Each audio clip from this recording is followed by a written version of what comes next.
Have you ever heard someone say something about skateboarding that made you question the reason for their existence on this earth? Things that can provoke a reaction like this from a fellow skater could be someone saying that skateboarders are all criminals or bad people, or even worse, somebody saying that scooters are allowed at the skate park. I mean, why do you think it's called a skate park in the first place? Y'all can go find a scoot park somewhere else and you can snake each other all day as much as you like. All jokes aside, skateboarding does sometimes seem to get a bad rap, and sometimes even has some of its own myths or misconceptions within the skateboarding community. So in today's video, I'll be debunking some common misconceptions about and within skateboarding, some of which even you seasoned skate or die fans might not know about. So without taking up any more time, let's get right into this video. Number 1, you need wax to grind things. I'm starting out with something that I feel like a lot of skaters, especially beginners, don't really realize, and that's that you don't necessarily need to wax everything to be able to grind it. Now, this doesn't exactly mean that wax has no purpose, as it does make grinds easier, and sometimes you will absolutely need it to grind some really rough surfaces. But for the most part, as long as you come in with enough speed and proper weight distribution and balance over your board, you can grind or board slide just about anything. What you are actually grinding makes a big difference for this one though, because you will have a much easier time grinding something that's made out of metal or something made out of marble versus something that's made out of like a rough concrete slab. It's just friction at work, really. Now, does this mean that you should stop waxing altogether? Well, for the most part, no. Instead, you should understand that using more wax isn't always going to fix you losing your balance or stopping completely when you're grinding something. Although some skaters think otherwise and think that using wax is for pussies and isn't hardcore enough and it makes skateboarding too easy, in reality, wax is an essential skateboarding tool and it's really useful and can make your skateboarding a lot more fun and enjoyable, but only if you properly know how to use it. First off, before you apply, you should always test out the stuff that you're skating. Before you go and skate it really hard or wax it, hit it lightly and see how it slides in general, just so you get a feel of it. And once you have a general feeling for how easy it slides, you can either add wax until you like the way it slides, or if you're at a skate park or you're skating with other people and you want to slide more without messing them up, you can also wax your board or your trucks so it's more slippery for you and it's not going to be as slippery for them as it would be if you were just to wax it. Also, keep in mind that just a little bit of wax can really go a long way, and it's always safer to start out on the sticky side of grinds first and slowly add wax to your liking until you get exactly what you want. Number 2, buying a skateboard does not make you a skater. A way too common thing to hear as a skater is that somebody else says that they are also a skater, but then it turns out that they have a board that looks like it's brand new and was never skated, and all they can do is a half-assed ollie. And this isn't me being demeaning to beginners, because a beginner can still be a skater, but there is a big difference in having a skateboard that you just bought from Zoomies versus skateboarding being your lifestyle. And being a skater is definitely a lifestyle.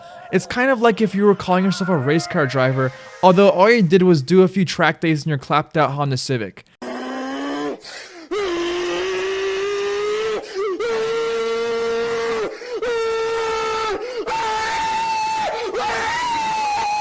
Just like with how a real race car driver spends their entire days at the track honing their skills and also playing in the simulator and honing their skills there, living the race car driver lifestyle, the skater spends most of their days skating.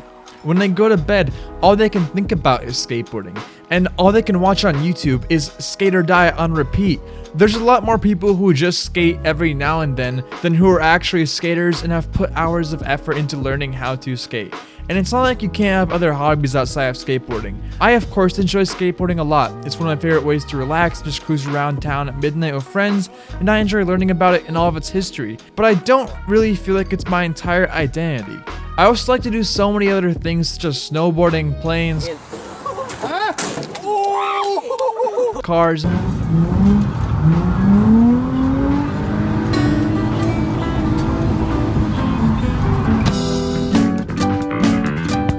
and all types of other nerd shit that I personally can't really identify myself within the skateboarding community in the same way that someone else that's been skating since they were 9 can. But I still have put countless hours of learning, failing, and having fun over the past 2 years that I've really been into it. Without me getting too deep in my head, your skill level or even knowledge isn't what determines if you're a skater.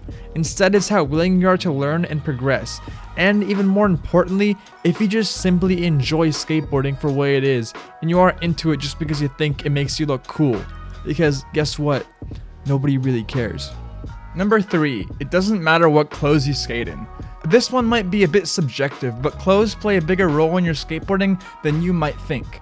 I'm sure most of you know that it's not really worth skating in non-skateboarding shoes because you'll rip through them in a matter of minutes if you're doing any sort of flip tricks or just honestly anything at all. But it's also a really bad idea to skate in tight skinny jeans that ultimately restrict your movements and at the end of the day make it harder for you to skate. Ultimately, you want to wear something that's comfortable and does little to restrict your body from moving around freely.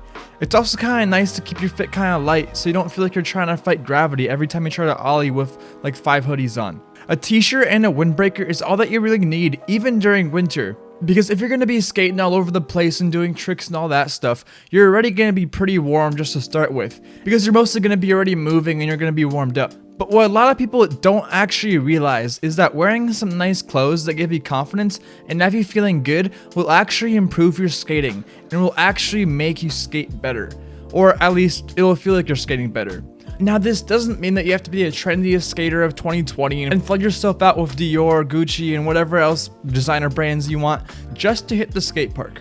And no, wearing a Thrasher hoodie will not increase your pop. I don't care what they say, just don't do it. But wearing something casual, comfortable, and a bit stylish can really make you feel a lot better on your board.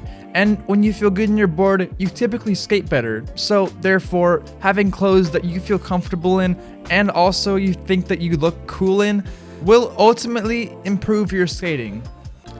Number 4, skateboarding is a bad influence. This is one that you hear a lot from parents. They often don't want to let their kids go to a skate park because the other kids there will be a bad influence on them. And for all that they know, if they let their kid go to a skate park, next week they'll be coming home with a new face tattoo while smoking a Newport laced with crack. In reality, this could not be further from the truth.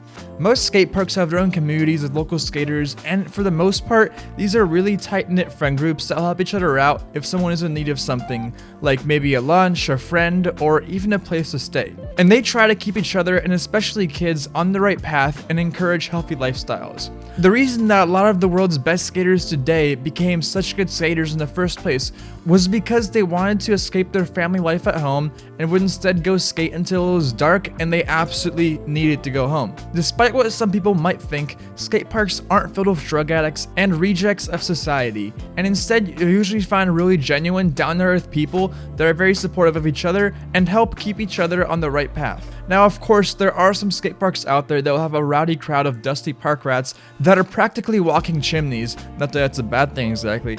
But of course, some places like this will be better for adults than kids, and vice versa. Number 5, the skate park is a playground. This is something that all of us skaters have had to deal with at one point or another.